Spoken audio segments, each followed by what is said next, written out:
नमस्कार मित्रांनो, मी शुभम पवार. मित्रांनो, आता लाडकी बहीण योजनेअंतर्गत काही बहिणींच्या खात्यामध्ये ₹1 जमा करण्यात आलेला आहे आणि त्यांना अशा प्रकारचा मेसेज सुद्धा आलेला आहे, की मुख्यमंत्री माझी लाडकी बहीण या योजनेअंतर्गत तुमच्या खात्यामध्ये ₹1 पाठवण्यात आला आहे. आता तुम्ही म्हणाल, आमच्या खात्यामध्ये ₹1 आला नाही, आता आम्हाला पैसे मिळणार का? तर असं नाही.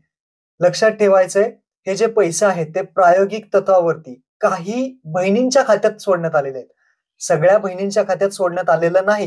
हे फक्त एक टेस्टिंग चालू आहे, ज्यामध्ये काही बहिणींच्या खात्यामध्ये प्रयोग केलेला आहे. ₹1 व्यवस्थित जातो आहे का? डी मार्फत व्यवस्थित जातो आहे का? हे चेक करण्यात आलेलं आहे. आता तुम्ही म्हणाल, आम्हाला काय काम करायचं? तर लक्षात ठेवा, हे जे पैसे येणार आहेत, ते कशामार्फत येणार आहेत? तर त्यांनी सांगितलं आहे. तुम्ही पहा, हे पैसे डी मार्फत येणार आहेत आणि हे डी मार्फत म्हणजे डायरेक्ट बेनिफिट ट्रान्सफर. आधारला तुमची बँक जर सीडिंग असेल, तरच हे पैसे तुमच्या बँक खात्यामध्ये मिळतील. नाहीतर हे पैसे तुम्हाला मिळणार नाहीत. तर तुम्ही एक काम करायचंय, ते म्हणजे तुमची बँक हे आधार कार्डला लिंक असणं गरजेचं आहे. आता भरपूर जण म्हणतात, आमचे 5-6 अकाउंट आहेत आणि त्याला सगळ्यांना बँक लिंक आहे. असं नाही मित्रांनो. आधारला बँक लिंकिंग असणं वेगळं आहे. आधार कार्डला बँक सीडिंग असणं वेगळं आहे. आपल्याला आधार कार्डला बँक सीडिंग करणं गरजेचं आहे. आता तुम्ही म्हणाल, आधार कार्डला बँक सीडिंग आहे का, कसं चेक करायचं? तर सोपी पद्धत सांगतो. मी अगोदर सुद्धा व्हिडिओ बनवला आहे यावरती. तुम्ही myAadhar.uidi.gov.in या वेबसाईटवरती जावा.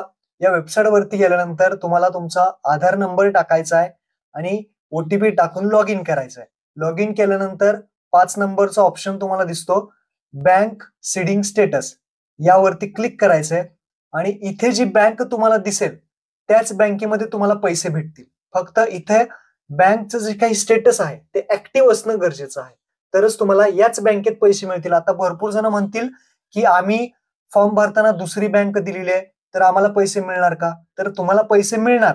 पण इथे जी बँक दिसतीये त्याच बँकेत मिळणार. कारण आधारला जी काही सीडिंग केलेलं आहे, डी केलेली आहे, ती एकच बँक असते आणि ती बँक तुम्हाला इथे दाखवली जाते. म्हणजे तुम्हाला जे काही पैसे मिळतील, या आधार वेबसाईटवरती जी बँक दाखवतीये, त्याच बँक खात्यामध्ये तुम्हाला पैसे मिळणार आहेत. आता तुम्ही म्हणाल, भरपूर जणांचं इनएक्टिव्ह दाखवत आहे. इनएक्टिव्ह दाखवत असेल किंवा कोणतीही बँक दाखवत नसेल, तर तुम्हाला एक काम करायचं आहे. तुम्हाला पैसे मिळणार नाहीत.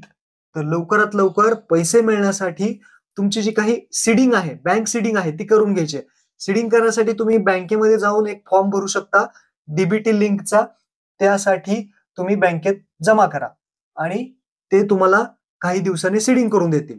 पण लक्षात ठेवा, वेळ लागू शकतो. प्रत्येक बँकेचा कालावधी वेगळा आहे. आता लवकरात लवकर करण्यासाठी काय करायचं? तर सगळ्यात सोप्पा ऑप्शन तुम्हाला सांगतो. पोस्ट ऑफिसमध्ये जाऊन एक डिजिटल अकाउंट उघडा. त्या अकाउंटचं नाव आहे IPPB, Indian post payment bank. Indian post payment बँकेचं एक खातं उघडा. तुम्हाला त्यामध्ये पासबुक भेटत नाही. फक्त एक डिजिटल कार्ड दिलं जातं. हे जर अकाउंट तुम्ही उघडलं, तर 3 ते 4 दिवसामध्ये तुमचं काही डी आहे, ते स्टेटस ॲक्टिव्ह होऊन जाईल आणि तुम्हाला त्या पोस्टाच्या खात्यामध्ये पैसे मिळतील. तर ज्यांचं इनएक्टिव्ह आहे, ज्यांची कोणतीही बँक लिंक दाखवत नाही नसेल, तर त्यांनी पोस्टाचं खातं उघडलं तरी चालेल. काही प्रॉब्लेम नाही किंवा बँकेमधून सुद्धा करू शकता. तर महत्त्वपूर्ण हा व्हिडिओ होता. आपल्या बहिणींना नक्की शेअर करा. धन्यवाद.